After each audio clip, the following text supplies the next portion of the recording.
on parle de subdivision d'un intervalle lorsque l'on prend un intervalle i, par exemple a, b, et qu'on le découpe en segments qui peuvent être soit tous de même longueur, soit de longueur différente. Donc si je représente le segment AB ici, je peux le découper en plusieurs segments, autant que je veux d'ailleurs, et de taille variable. Et je vais appeler les différentes valeurs A0, A1, ici AK, jusqu'à AN, la dernière valeur. Et ce qu'on appelle subdivision, en fait, c'est la suite AK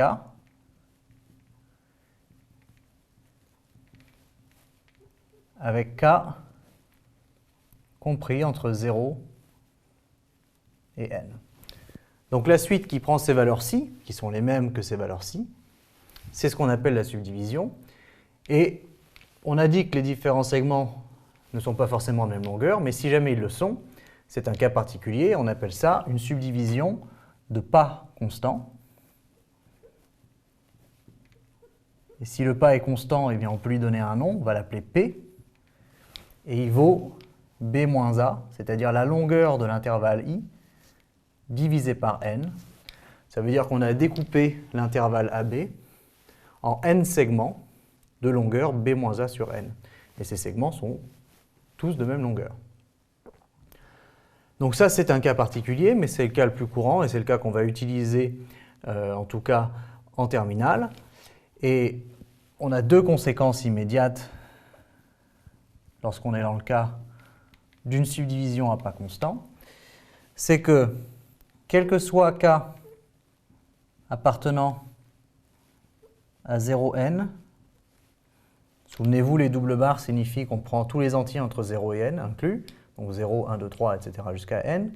Pour n'importe quel cas, la valeur ak se déduit de la valeur a, ou a0, qui est la même, en y ajoutant k fois le pas, c'est-à-dire a plus k fois b moins a sur n. Donc voilà comment trouver ak à partir de la première valeur a0, ou a, qui est la même, en ajoutant k fois le pas qui est constant. Ou bien, tout simplement, on pourra dire que ak est égal à ak moins 1 plus p, ce qui signifie que ak moins 1k moins 1 et que vos p est constant, ça revient au même que de dire que la subdivision est de pas constant.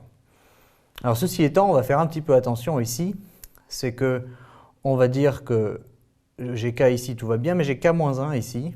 Alors il faut que j'ajuste mon indice, c'est-à-dire que je dois dire quel que soit k appartenant à 1n, car sinon, si je prends 0, je vais avoir k moins 1, qui fait 0 moins 1, et ce sera 1 moins 1, c'est un indice qui n'existe pas. Donc mon k ne peut pas commencer à 0, il commence forcément à 1, et donc A1 sera égal à A0 plus P, c'est bien ça, A1, si je pars de A0, je dois lui ajouter un intervalle de longueur P, donc c'est bien A0 plus P.